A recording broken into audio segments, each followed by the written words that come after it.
How cute is Holly? I had to include her in this video. She's snoozing. So, the theme of 2017, I found this in Bitch magazine, which is really good. Feminism for now, feminism forever. And if you don't like feminism, maybe just hang around and, learn more about it. If you don't want to, that's fine. This is something that's really important to me, so if you don't like it, sorry, but maybe you should learn more about it if you really think you don't like it, because feminism is not only for now and forever, but for everyone. And there's a really good book that I read around Thanksgiving last year called Why We Should All Be Feminists, and I'll put a link to it below.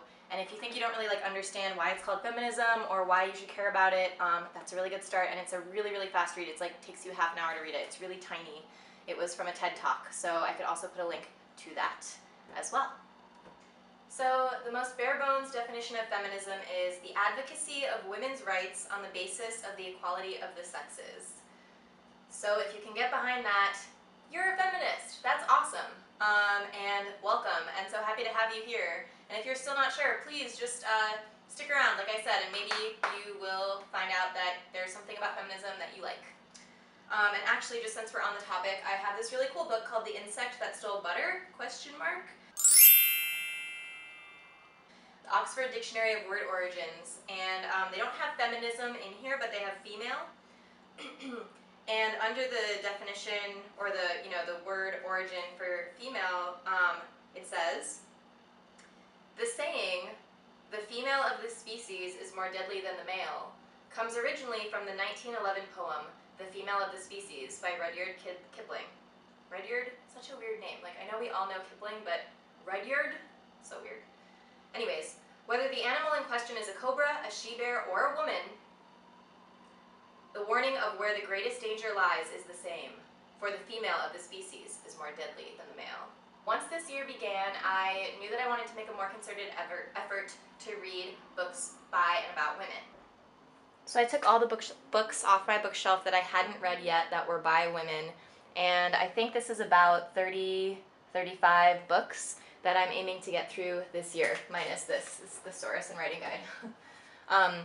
But yeah, this is my goal, to get through these books this year, so I just thought you guys might be interested in seeing what a couple of these were. I'm really excited actually about all these. All the books are books that I really wanted to read shortly, so I can also put these up as a list on my website, and I'll put the link below so you guys can check them out in more detail.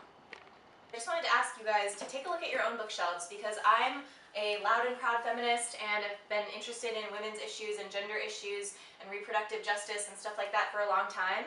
But even for me, when I went to my bookshelves here and actually took a look and saw how many books I had written by women, I was shocked. Pretty much all my books were by men, and yeah, that was really surprising. Almost all classic books are obviously by men, but even nowadays, and of course this could be partially due to the fact of what I like to read, but I read about yoga and food, and those are two areas that women have a huge presence in, so I was shocked that almost all of my books were by men. I like nonfiction, so maybe that's part of the reason why, but that sucks. I think women are really underrepresented in a lot of areas, and I don't have hard statistics about the industry as a whole, like publishing, but take a look at your bookshelf, just out of curiosity. You don't even need to do anything or change anything, but see, do you have an equal representation of women and men writers on your bookshelf? Because the world is 51% women, and I'm almost positive that your bookshelf is probably more than 51% by men. So I'm super curious. I just want to know. There's no right or wrong. You didn't do anything wrong if you have lots of books by men on your shelf. But I'm just curious to see if everyone finds that for themselves too. So if you could leave a comment below and let me know what proportion of books that you had by men or women, or just overall, if it was generally I had about even, or I had more men or women writers, that'd be really interesting, and I'd love to know. So please let me know.